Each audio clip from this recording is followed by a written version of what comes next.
Alright, hey guys, this is going to be a short, sweet, to the point video.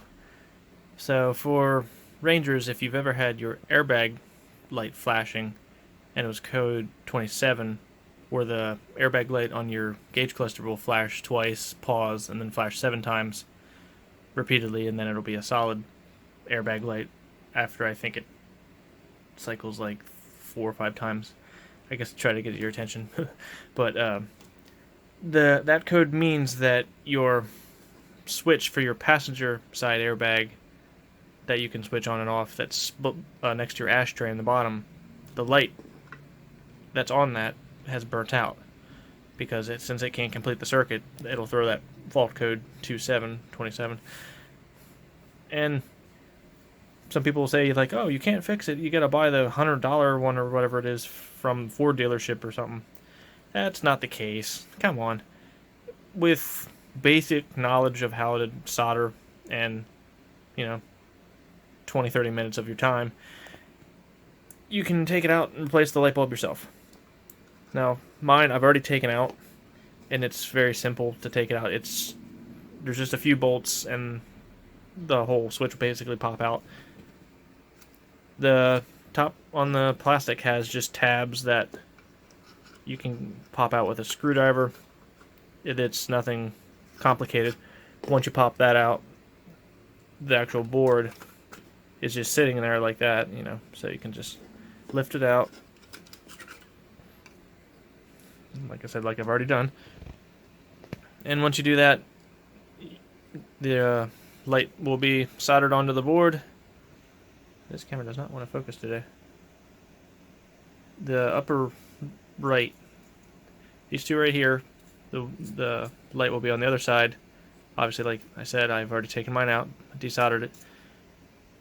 And to replace it, I'm going to be using, what is it, Sylvania 74 long life bulb. It's not exactly the same one as this one, but it's pretty close.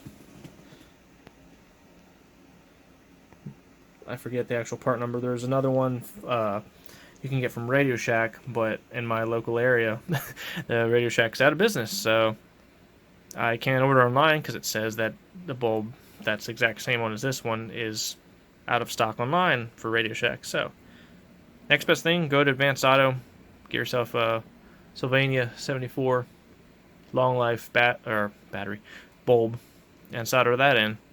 And that should solve the problem, because then this light will be able to illuminate again, thus solving your airbag light. It should reset it. So I'm going to get the bulb soldered in, and then we'll see if that solves the problem or not.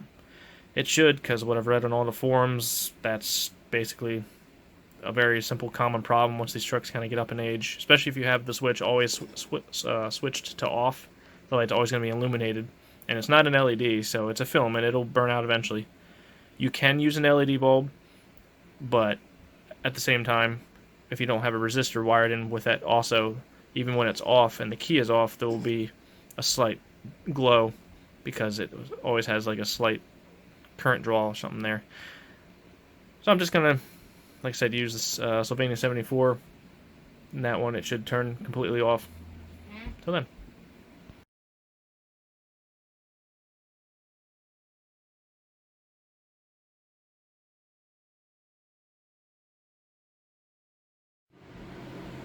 Alright, now I got the new bulb soldered in.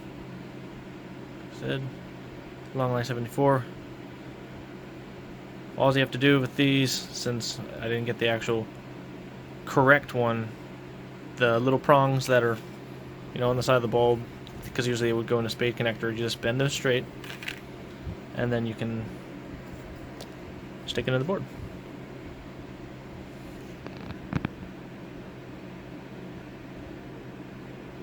I also reused the little yellow sleeve thing that was on the original bulb. That way it illuminates the same color that it was factory. So slide that in place.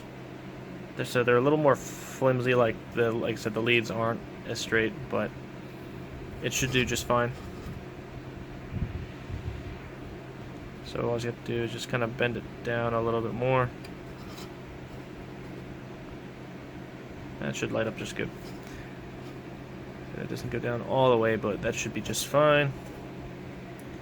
Take the cover, and it should just snap into place as long as I have it. Oh, I have it backwards.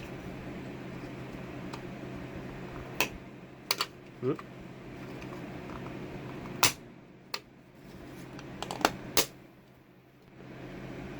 So that's all snapped back in place. Take it out the truck and see if it works.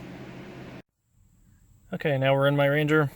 Just FYI, it's a 2003, but pretty much any Fords of this era that have the passenger shut-off switch, they should all be the same as far as the code goes and all that. So I have it, I just clicked it in just to check. Let me turn on the key and see if it lights up. Success. So it lights up like it's supposed to, goes out like it's supposed to, because you know how all the gauges and all that, all the lights turn on when you first put the key on. Let's start it.